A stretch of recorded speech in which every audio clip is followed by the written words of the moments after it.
Assalamualaikum warahmatullahi wabarakatuh. Bertemu kembali kita di mata kuliah statistika, dan kali ini kita akan membahas tentang statistika deskriptif. Baik, materinya sudah ada di dalam buku panduan. Silahkan Anda buka buku panduannya.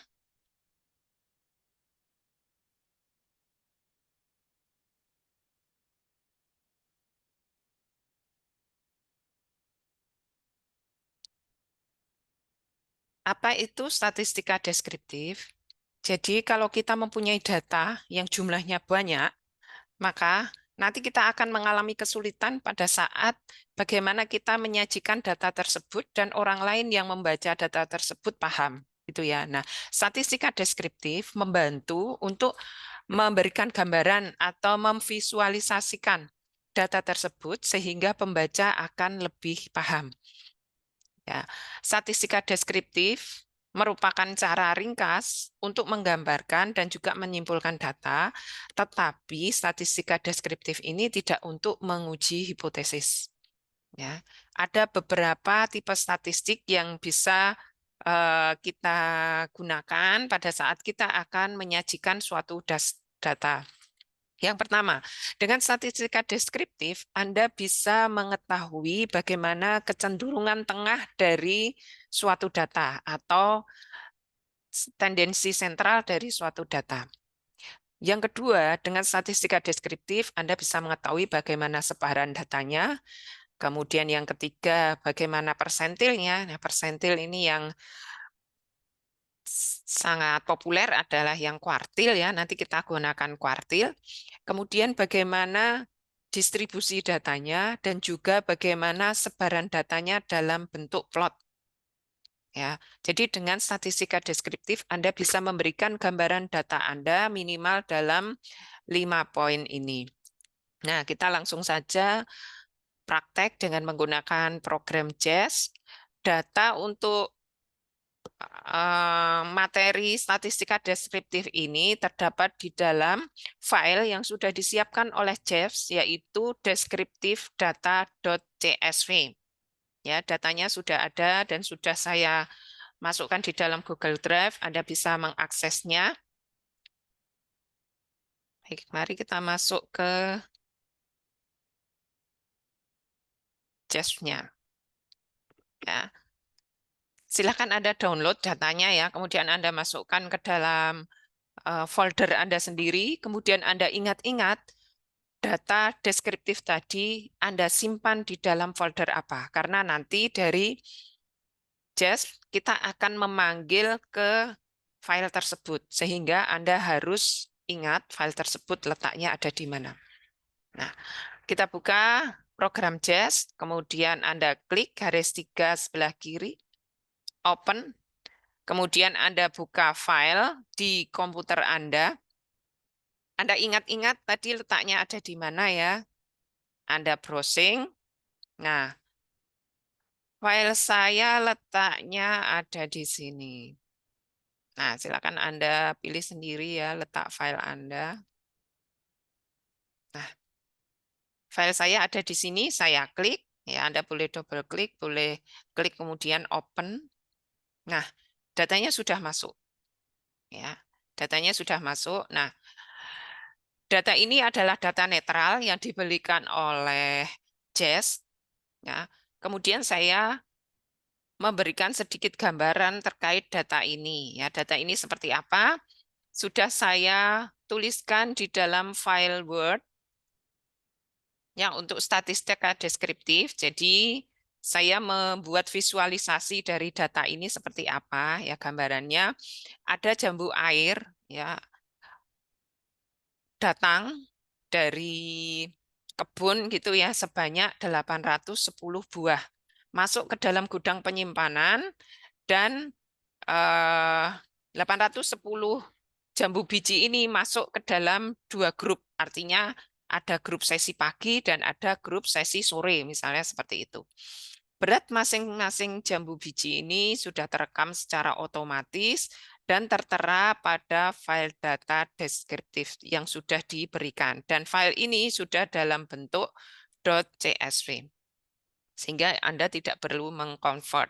Ya, kalau filenya masih dalam bentuk Excel, maka harus di save as CSV. Ya.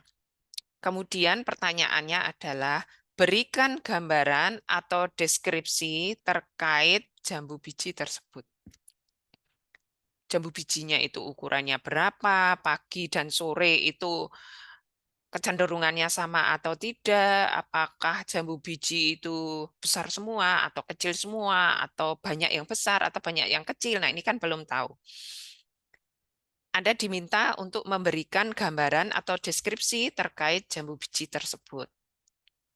Baik, mari kita lanjutkan dengan program JES kita yang tadi datanya sudah kita panggil. Jadi data ini menunjukkan kolom 1 adalah grup, ada grup 1 dan grup 2. Anda lihat ini grup 1 sampai data yang ke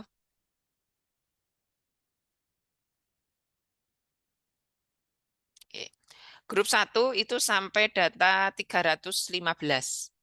Kemudian 316 ke bawah ini jambu biji yang masuk dalam grup 2. Oke, itu yang kolom 1. Sementara yang kolom 2 variabel di sini adalah berat jambu biji. Ya, gambarannya adalah berat jambu biji. Ya, anggap aja ini masuk akal gitu ya, meskipun ada yang beratnya 26, ada yang 8, mungkin ada juga yang lebih kecil dan lebih besar, seperti itu. Ya, jadi jambunya ada yang kecil, ada yang besar. Nah, ini datanya. Kemudian mari kita kembali ke buku panduan kita. Ya. Setelah Anda masuk ke JES dan memasukkan datanya, kemudian apa langkah selanjutnya yang kita lakukan? Langkah selanjutnya adalah kita pindahkan variabel data yang ada di sisi kiri ke bagian kotak variabel yang ada di sisi kanan setelah kita klik menu deskriptif, kemudian deskriptif statistik. Ya, baik, mari kita ikuti langkahnya. Jadi setelah data masuk, maka kita klik menu deskriptif. Nah, di sini ada grup dan ada variabel. Nah, kita pindahkan yang variabel ini ke kotak sebelah kanan. Oh ya, Anda lihat di sini ada yang grup itu segitiga bulatan 3, sementara yang variabel ini gambarannya penggaris. Apa makna dari bulatan 3 di kolom grup dan penggaris di kolom variabel? Penjelasannya,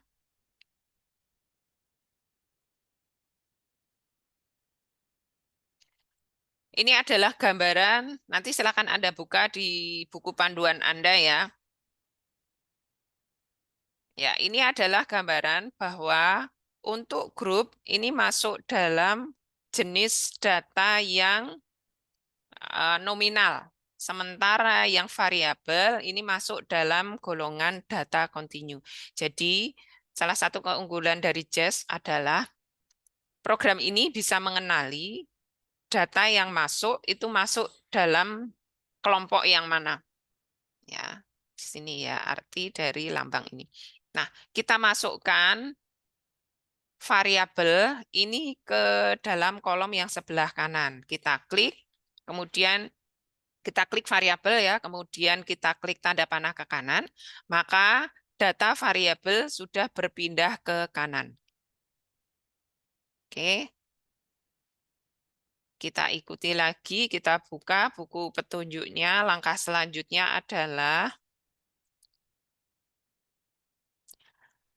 kita klik menu statistik yang ada di bagian bawah. Ada beberapa alternatif yang bisa Anda pilih untuk menyajikan data tersebut. Ya, kita bisa mengklik beberapa poin yang kita inginkan dari data itu, apakah Anda menginginkan nilai persentilnya, kemudian dispersinya bagaimana, tendensi sentralnya bagaimana, kemudian distribusinya bagaimana, bisa Anda klik masing-masing data yang Anda inginkan itu. Baik. Yang pertama, kita bisa menyajikan data dalam bentuk kecenderungan tengah atau tendensi sentral atau sentral tendensi. Sentral tendensi ini bisa didefinisikan untuk mengetahui nilai variabel mengelompok di sekitar nilai tengah. Ada 3 cara untuk menggambarkan nilai tengah ini, yaitu dengan mean, atau dengan median, atau dengan modus. Jadi kalau data kita populasi, maka nilainya adalah rata median modus populasi. Sementara kalau data kita adalah data sampel dari populasi, maka nilainya adalah rata median modus dari sampel.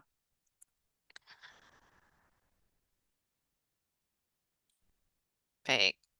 Kemudian ya Anda bisa memilih yang mana. Di dalam buku panduan ini disarankan untuk mencentang min-nya, mediannya, dan modusnya.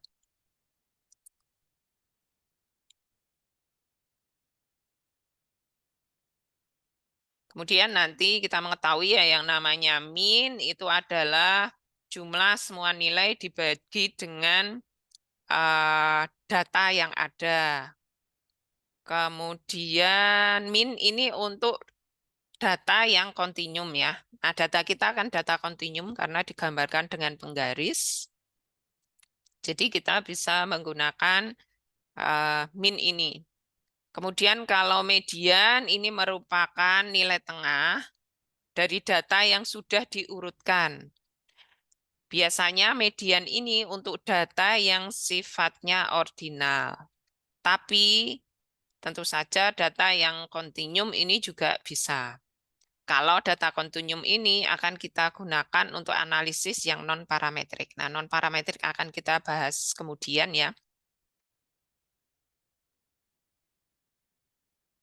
Median ini kurang sensitif untuk data yang tidak terdistribusi normal. Kemudian untuk modus ini merupakan nilai yang paling sering muncul. Nah, ini untuk tendensi sentral. Mari kita lihat JASP kita. Anda klik ya bagian bawah ini, bagian statistik. Kita bisa scroll ke bawah untuk bisa mengetahui. Nah, JASP ini sudah memilihkan kepada kita nilai apa yang akan dimunculkan di dalam data. Jadi result atau hasil dari analisis kita langsung dimunculkan oleh JASP di kolom yang sebelah kanan ini. Ya, jadi kalau kita klik valid, maka berapa jumlah data yang valid akan muncul di sini. Ada missing, kemudian ada min, median, kemudian modus. Ya, di sini eh, kita cukup memasukkan min saja, tapi kalau Anda yang menginginkan modus dan median, bisa Anda klik ini. Kemudian dari sisi dispersinya, standar deviasi, nilai minimum dan nilai maksimum ingin kita ketahui, sehingga 3 ini kita klik. Kemudian yang lain kalau ingin Anda ketahui ya, kuartil bisa Anda centang. Nah, kalau dicentang langsung muncul kuartil di sebelah kanan. Berapa nilai 25%-nya, 50%-nya, dan juga 75%-nya. Skornya ada di mana? Ini tadi muncul setelah kita mengklik kuartil ya. Pada saat belum kita klik nilai ini tidak muncul. Nah, kemudian apalagi dari statistik ini yang ingin kita ketahui, misalnya kita ingin mengetahui distribusinya, bagaimana skewness-nya, bagaimana kurtosisnya, ya Anda lihat begitu kita klik nilainya langsung muncul di kanan. Dan juga Shapiro-Wilk-nya. Oke, nah di sini langsung muncul skor dari skewness, kemudian kurtosis, dan juga Shapiro-Wilk-nya, serta standar error masing-masing ini. Nah, jadi eh, inilah salah satu keunggulan dari JASP, yaitu pada saat kita mengklik data apa yang ingin kita ketahui, maka hasilnya langsung muncul di sebelah kanan. Oke, jadi dari statistik, datanya sudah muncul. Kita kembali ke buku panduan. Nah, itu yang tendensi sentral. Kemudian tadi yang sebaran data juga sudah saya klik ya, standar deviasi, minimum, maksimum, dan tadi sepertinya sudah otomatis keluar dari JAS itu.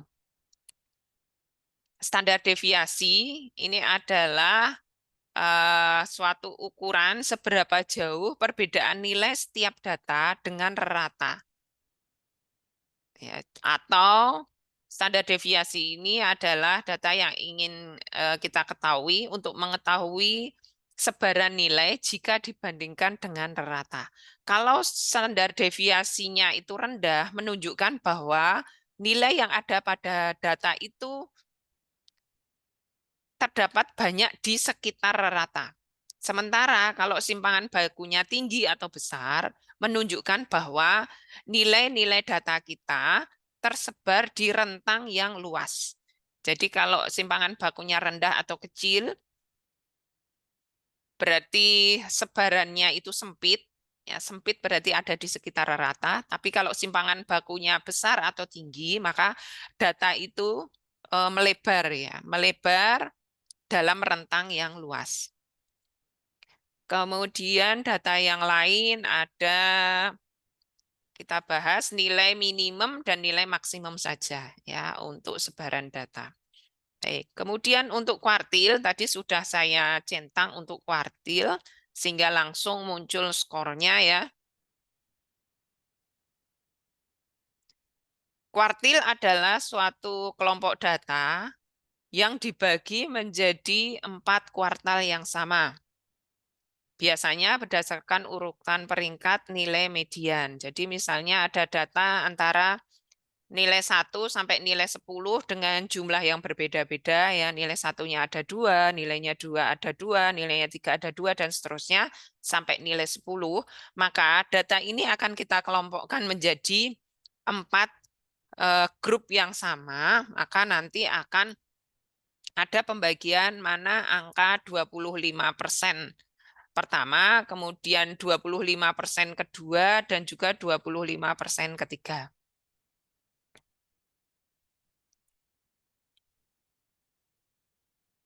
Baik, itu untuk kuartil. Sementara untuk distribusi data, ada beberapa angka yang bisa ditunjukkan oleh JAS. Yang pertama adalah skor skewness atau kecondongan dari kurva. Skewness ini menggambarkan pergeseran distribusi data dari distribusi normalnya. Kalau skewness ini condongnya negatif, ya ini gambarannya, grafiknya seperti ini ya, skewness yang negatif itu seperti ini. Kalau skewness-nya itu kecenderungannya negatif, maka modus itu bergerak ke kanan. Ya, modus bergerak ke kanan sehingga menghasilkan ekor kurva bagian kirinya itu lebih dominan. Jadi skewness negatif itu yang eh, puncak dari datanya itu ada di sebelah kanan, sementara skewness yang positif menunjukkan bahwa modus bergerak ke kiri. Jadi modusnya ada di sebelah kiri. Sehingga menghasilkan ekor kurva yang dominan di sebelah kanan. Jadi ekor kurvanya dominan di sebelah kanan. Nah, ini adalah eh, kecondongan kurva untuk skor skewness. Kemudian untuk kurtosis. Nah, kurtosis ini menggambarkan seberapa berat atau seberapa banyak atau seberapa ringan atau seberapa sedikitnya data berada pada bagian ekor atau bagian ujung kurva. Kurtosis ada yang positif dan ada yang negatif. Yang positif ini yang grafik warnanya pink, sementara yang kurtosis negatif ini yang uh, kurvanya itu warna merah. Kurtosis yang positif Ya, ini yang warnanya pink tadi menghasilkan peningkatan pada bagian tengah kurva atau kurvanya runcing. Sementara yang kurtosis negatif, ini yang warnanya merah tadi, menunjukkan distribusinya yang jauh lebih beragam atau dia lebih datar dengan ekor yang ringan atau lebih pendek. Ya, jadi kurtosis positif ini menunjukkan sebarannya sempit, sementara kurtosis yang negatif ya, sorry ya, kurtosis yang positif ini sebarannya sempit, sementara kurtosis yang negatif ini sebarannya lebih melebar. Ini makna dari data skewness dan kurtosis dengan cara kita mengklik tadi dan langsung keluar di kolom yang sebelah kanan.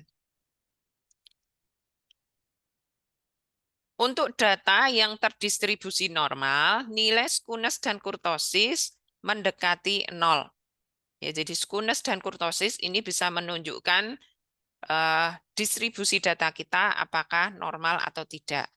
Selain itu, dengan uji Shapiro-Wilk, ini juga bisa untuk mengetahui apakah data kita itu normal atau tidak, yaitu dengan cara melihat p-value-nya.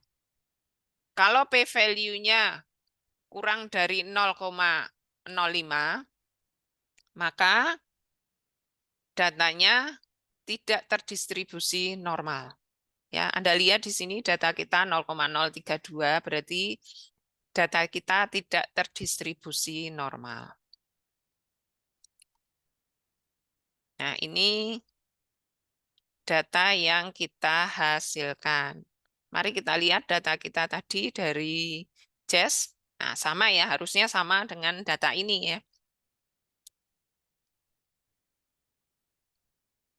Nah, Anda lihat di sini min-nya 17,7, jadi data yang sebanyak 810 tadi rata-ratanya 17,7, standar deviasinya 6,9 sekian, skewness-nya skornya sekian, standar deviasi skewness sekian, kurtosis min 0,4 sekian, Shapiro-Wilk 0,99 sekian, dengan p-value-nya adalah 0,032. Jadi data ini tidak terdistribusi normal. Nilai minimumnya 0,2 dan nilai maksimumnya 36,9 dengan persentil seperti yang tercantum di sini. Nah, ini adalah data yang kita hasilkan dari statistik. Nah, di bawah ya Anda scroll lagi ke bawah, di situ masih ada basic plot, customizable plot, dan juga tabel. Nah, kita lihat satu persatu data apa yang bisa kita dapatkan dengan mengklik yang ada di bawah ini. Sekarang kita masuk ke basic plot. Gambaran seperti apa yang kita inginkan dari data itu bisa kita pelajari ya dalam buku panduannya. Jadi dalam JES, oh ya, saya sampaikan bahwa buku panduan ini menggunakan JES yang versi agak lama, sehingga kalau kita menggunakan versi yang lebih baru, maka isinya ada sedikit perbedaan. Seperti itu ya. Baik, ada beberapa plot deskriptif yang diberikan oleh JES, di antaranya adalah plot distribusi, plot korelasi, kemudian box plot, dan QQ plot. Nah, Anda bisa mengklik beberapa plot yang disediakan, kemudian begitu kita klik, maka di sebelah kanan akan muncul hasilnya. Nah, kita bisa mengklik plot distribusinya, kemudian box plot, dan juga QQ plot.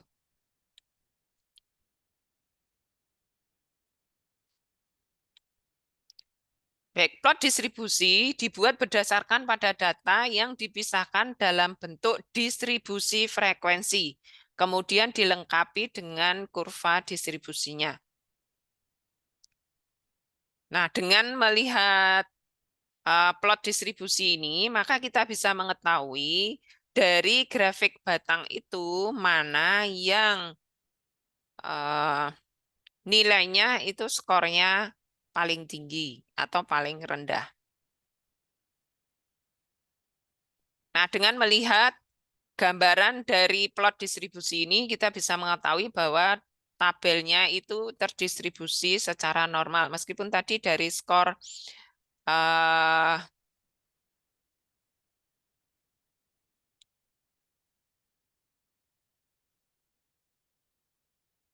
ini ya, dari skor Shapiro-Wilk-nya ini berbeda nyata, artinya data kita tidak terdistribusi normal.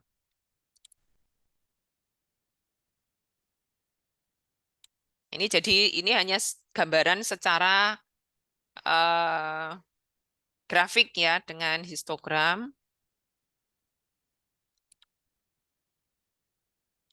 Kemudian Anda bisa mengklik juga box plot sehingga bisa mengetahui. Jadi suatu box plot gambarannya seperti ini ya. Ya ini box plot.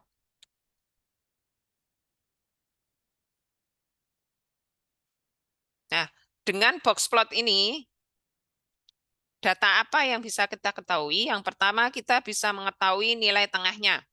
Ya, jadi nilai tengah itu ada di bagian kotak yang diberikan garis tebal. Ya, nilai mediannya itu letaknya ada di sini. Kemudian kita bisa mengetahui kuartil 25% dan 75%. Jadi kotak bawah ini adalah kuartil 25%, sementara kotak yang atas ini adalah kuartil 75%. Jadi skor 25%-nya ada di sini, yang 75% ada di sini. Kemudian rentang nilai antar kuartil ya diketahui interquartile range IQR. Itu letaknya ada di sini. Kemudian nilai terbesar dan terkecil. Ini yang nilai terbesar ada di sini. Nah, ini nilai terbesar. Kemudian yang ini adalah nilai terkecil. Ya, dari box plot bisa kita ketahui. Kemudian yang terakhir kita bisa mengetahui data outlier. Nah, jadi kalau ada titik yang di luar nilai maksimum atau di luar nilai minimum, maka itu disebut outlier. Jadi outlier ini adalah data yang melenceng jauh dari data-data yang lain. Jadi data kita itu ada outliernya. Oke, mari kita klik untuk basic plot. Kita ingin mengetahui plot distribusinya, kemudian kita klik display density-nya. Kemudian kita juga ingin mengetahui QQ plot. Nah, langsung keluar hasilnya di bagian kanan. Nah, ini adalah plot distribusi. Ini. Kemudian yang bawah ini adalah QQ plot. Ya, yang lain kita tidak membutuhkan data ini sehingga tidak kita centang. Tapi kalau Anda mau iseng-iseng nyentang, silakan. Baik, ini untuk yang basic plot. Di bawahnya ada lagi customizable plot. Silahkan Anda klik, kemudian nanti akan muncul menu yang ada di dalamnya. Nah, di dalam customizable plots ini ada box plot, bisa kita klik ya. Nah, begitu kita klik akan muncul di sebelah kanan box plotnya. Ya, tadi disampaikan ini mediannya, kemudian ini 75 persentil, ini 25 persentil, ini nilai minimum, dan yang ini nilai maksimum, dan ada titik, ini adalah outlier. Nah, Anda bisa mengetahui data tersebut. Baik, selanjutnya balik lagi ke buku panduan. Nah, yang ini tidak kita perlukan. Nah, QQ plot merupakan gambaran untuk menilai secara visual apakah satu set data itu terdistribusi normal atau tidak. Ingat, tapi ini hanya gambaran ya. Datanya terdistribusi normal atau tidak. QQ plot ini mengurutkan dari nilai terkecil hingga terbesar. Kemudian menggambarkannya dalam bentuk titik dan dibandingkan dengan kuantil yang dihitung dari distribusi teoritisnya. Jika data terdistribusi secara normal, maka titik akan jatuh mendekati garis referensi 45 derajat. Jika data tidak terdistribusi secara normal, poin akan menyimpang dari garis referensi itu. Jadi dari sini Anda lihat di bagian atas dan bagian bawah itu ada sedikit penyimpangan ya. Sementara yang bagian tengah ini sesuai dengan plot garisnya.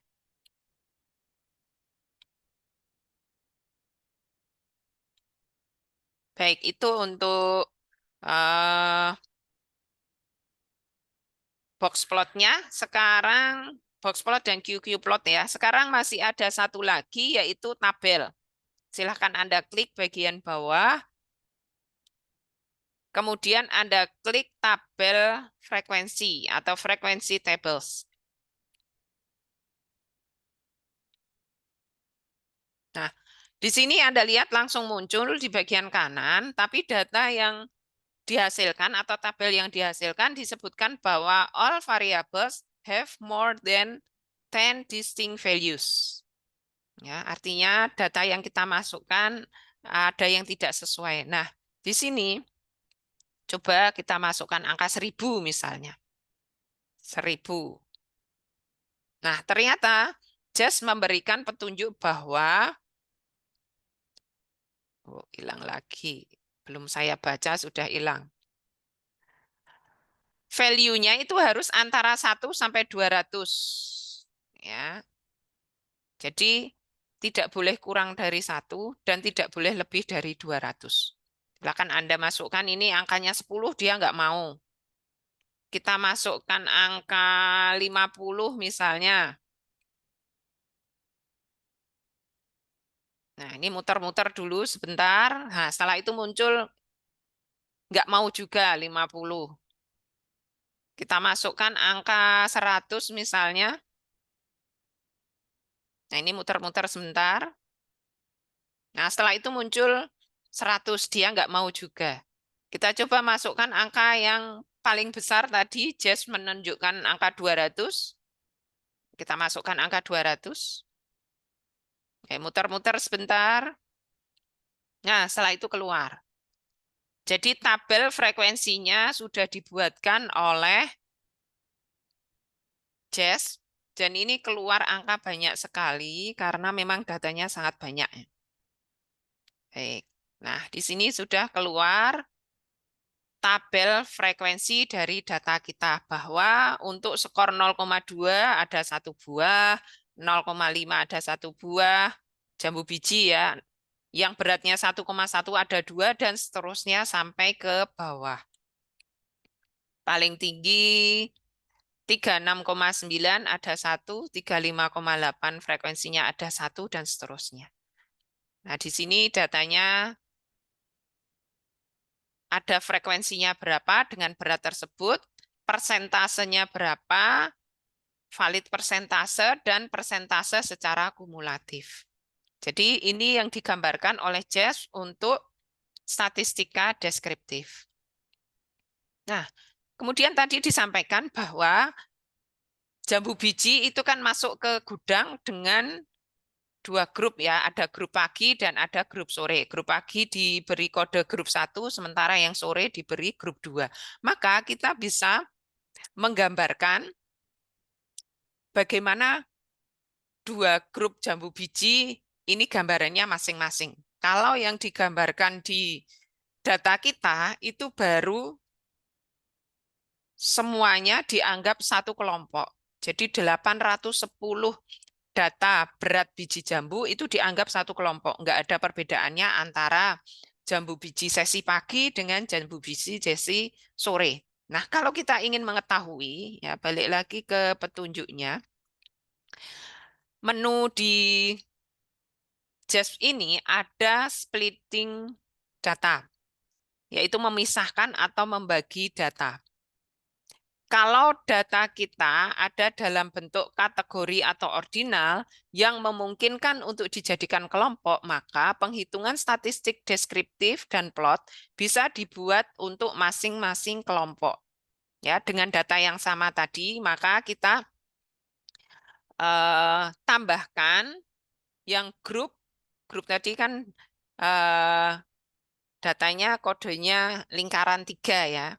Nah, kalau lingkaran 3 bisa kita kelompokkan ya ke grup dan ini dimasukkan ke kotak split.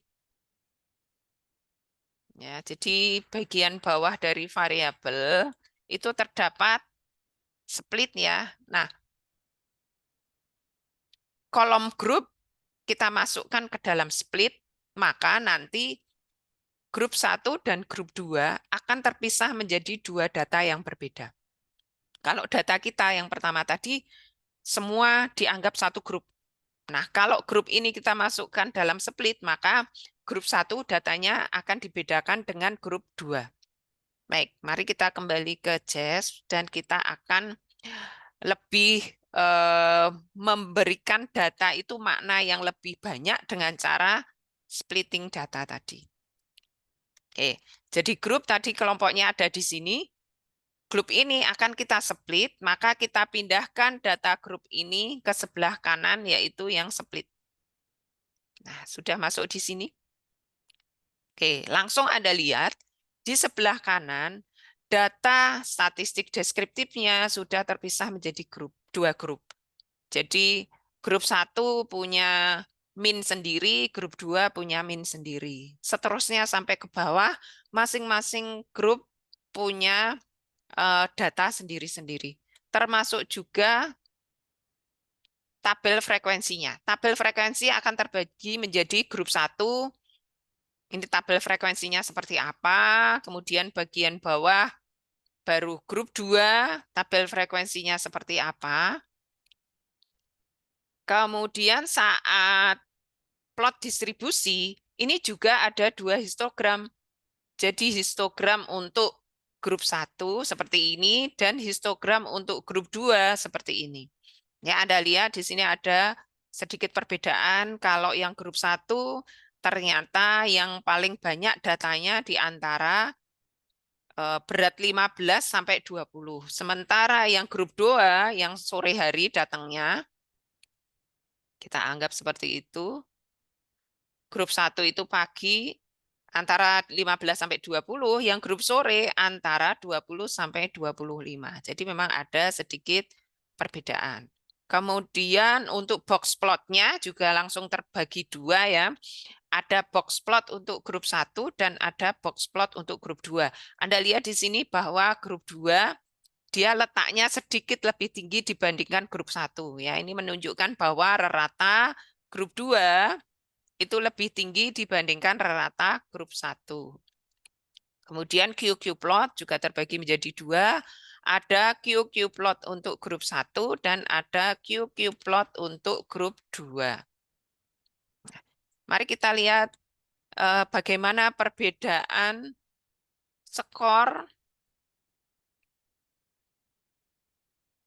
Shapiro-Wilk yang ini menunjukkan apakah data itu terdistribusi normal atau tidak.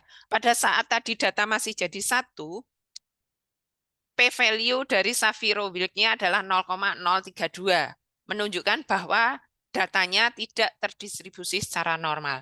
Pada saat data itu kita split menjadi 2, grup 1 dan grup 2, ternyata di sini diketahui P-value Shapiro-Wilk dari grup 1 adalah 0,119, sementara yang grup 2, P-value Shapiro-Wilknya adalah 0,029. Nah, ini menunjukkan bahwa grup 1 itu terdistribusi normal karena P-value-nya lebih dari 0,05. Sementara yang grup 2, karena P-value-nya kurang dari 0,05, maka data dari grup 2 ini tidak terdistribusi normal.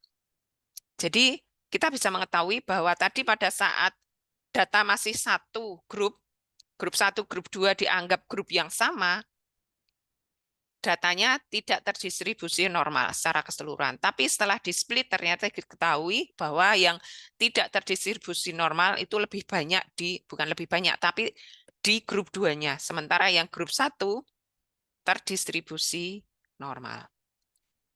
Baik, ini adalah data yang dihasilkan dari JES. Nah, ini data lengkapnya.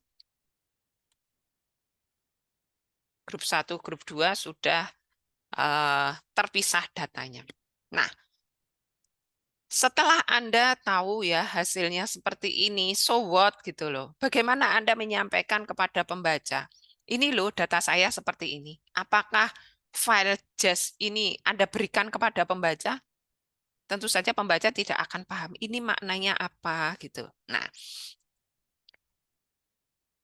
setelah Anda mendapatkan data ini, maka Anda memindahkan ke file Word Anda. Jadi, gampangannya Anda akan melakukan penelitian, kemudian setelah penelitian Anda membuat laporan, misalnya pada saat Anda penelitian skripsi.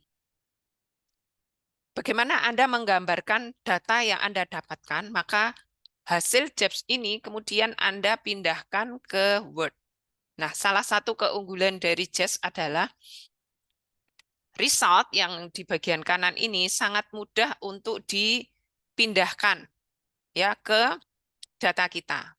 Nah, tinggal Anda klik bagian mana yang ingin Anda copy ya. Misalnya saya ingin mengcopy yang statistika deskriptif ini. Tinggal Anda klik kemudian muncul copy. Nah, Anda buka file Word Anda, tinggal Anda paste ke sini. Anda pilih yang mana datanya yang akan Anda paste ya. Oke, misalnya yang ini. Nah, datanya sudah muncul di sini. Ini kayaknya mepet, bisa kita geser ke kanan.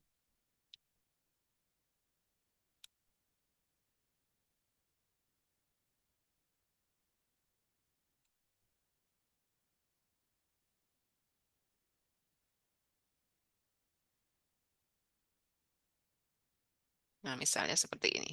Baik, jadi data Anda sudah eh, masuk ke file Word Anda. Nah, setelah ini Anda bisa memberikan deskripsi. Saya kecilkan biar kelihatan. Nah, Anda bisa mendeskripsikan data apa ya kira-kira yang bisa saya sampaikan kepada pembaca. Misalnya Anda mau menunjukkan bahwa data grup 1 sebanyak 315 buah, yang grup 2 495 buah. Ya, tinggal Anda buat kalimat saja.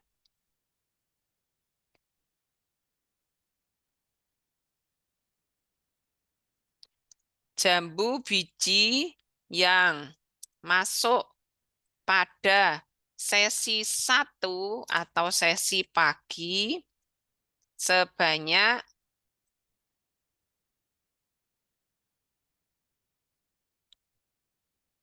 315 sama 495. 315 buah, sedangkan yang masuk pada sesi 2 atau sore sebanyak 409 415 495 ya. Buah. Oke, ini dari data tadi. Nah, silakan Anda deskripsikan satu-satu dari tabel ini ya. Min-nya berapa, kemudian standar deviasinya berapa, angka-angka penting ini bisa Anda tuliskan dalam bentuk deskripsi. Berat rata jambu biji pada sesi 1 adalah titik-titik, sesi 2 adalah titik-titik. Nah, silakan Anda isi ya. Intinya adalah Anda memberikan deskripsi terhadap data ini. Kemudian standar deviasinya berapa, nilai minimumnya berapa, nilai maksimumnya berapa. Di sini kan berat, berarti berat minimum jambu biji sesi pagi adalah, sedangkan sesi sore adalah. Berat maksimum jambu biji pada sesi pagi adalah, sedangkan sesi sore adalah berapa. Nah, tinggal Anda pindahkan angka itu ke bawah. Jadi intinya, tabel itu kan tidak boleh disajikan dalam bentuk tabel saja, tetapi Anda harus mampu mendeskripsikan apa makna tabel itu. Angka-angkanya Anda tuliskan. Nah, ini di bagian hasil. Sementara di bagian pembahasan, Anda membahas. Jadi, mengapa beratnya lebih kecil, mengapa beratnya lebih besar, mengapa sesi pagi ratanya lebih. Nah, ini porsi dari hipotesis tapi ya. Jadi, kalau statistika deskriptif hanya mengatakan sekian dan sekian, tapi tidak boleh membandingkan. Kalau membandingkan berarti harus uji hipotesis ya. Jadi, Anda hanya mendeskripsikan saja. Namanya juga statistika deskriptif, maka hasil yang Anda dapatkan hanya mendeskripsikan saja.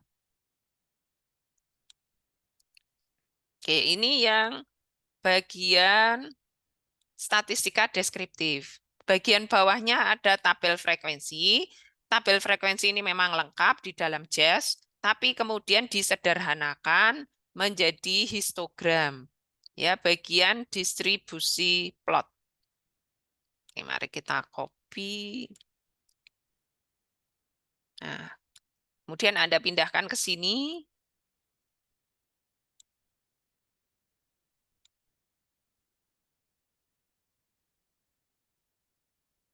Nah, ini tabelnya besar sekali, harus Anda kecilkan ya.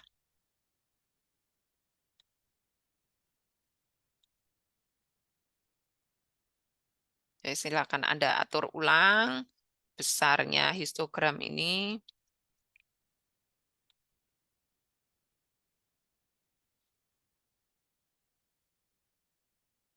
Sehingga sesuai dengan besarnya layar atau kertas Anda.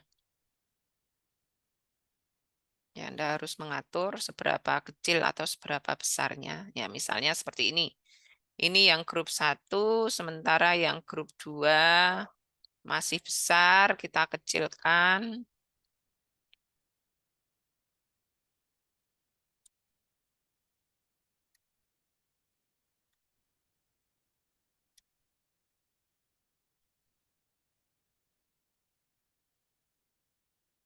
Sehingga sesuai dengan kertas atau layar kita. Misalnya seperti ini. Nah, ini boleh Anda letakkan di kiri, tapi kalau gambar biasanya dia posisinya center ya, ada di tengah. Baik, nah ini adalah histogramnya. Histogram ini harus Anda deskripsikan ya. Berat jambu biji pada sesi pagi sebagian besar berada antara, Anda lihat yang sesi pagi bagaimana kecenderungannya, yaitu dia puncaknya berada pada berat antara 15 sampai 20 gram. Antara 15 sampai 20 gram. Sementara jambu biji sesi 2 atau sesi sore sebagian besar berada antara, yang sesi 2 pada berat berapa puncaknya, kita lihat histogramnya, yaitu yang paling banyak dia antara 20 sampai 25 gram.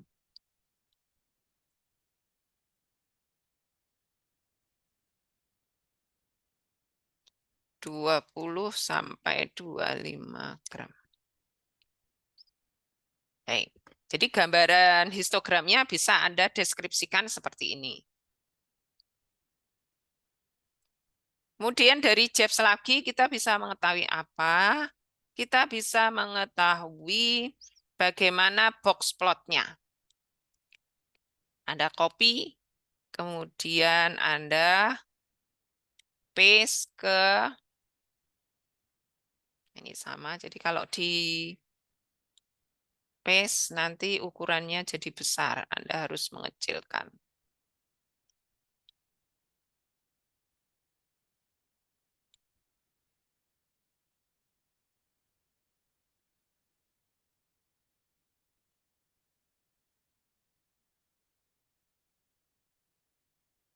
Harus dikecilkan.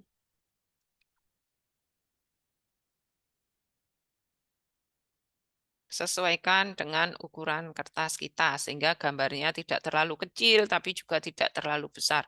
Terlalu besar nanti Anda dikira memboros-boroskan kertas biar halamannya banyak gitu ya. Oke, baik hasilnya seperti ini. Untuk box plotnya, jadi box plot tadi gambarannya apa?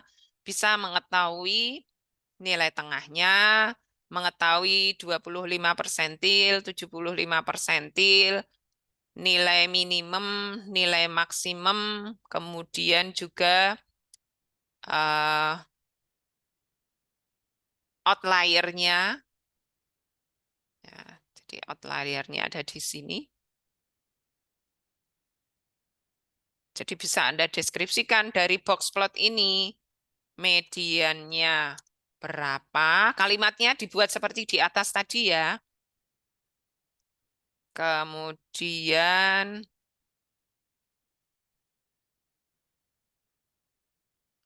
25 persentil, 75 persentil. Ini skornya berapa dari situ ya. Kemudian nilai minimum berapa, nilai maksimum berapa, outlier-nya ada atau tidak. Seperti itu. Untuk grup 1 berapa, grup 2 berapa. Nah, ini dari box plot. Kemudian masih satu lagi, dari JES ini Anda mengetahui QQ plot. Ya, Anda klik variabelnya, Anda copy, Anda paste ke sini. Nah, sama ya, nanti ini gambarnya besar sekali, silakan Anda kecilkan.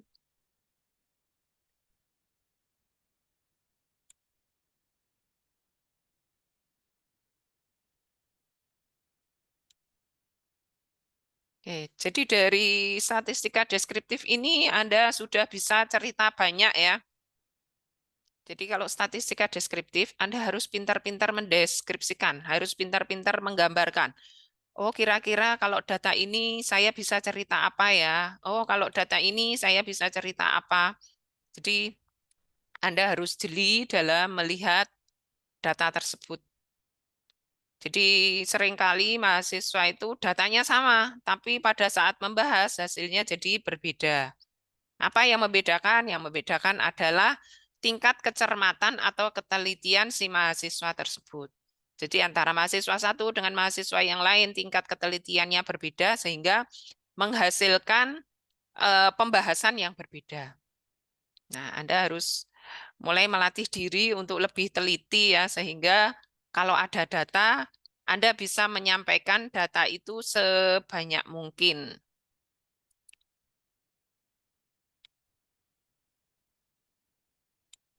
Baik. Nah, dari eh, QQ plot ini Anda bisa menceritakan bahwa data dari dua ini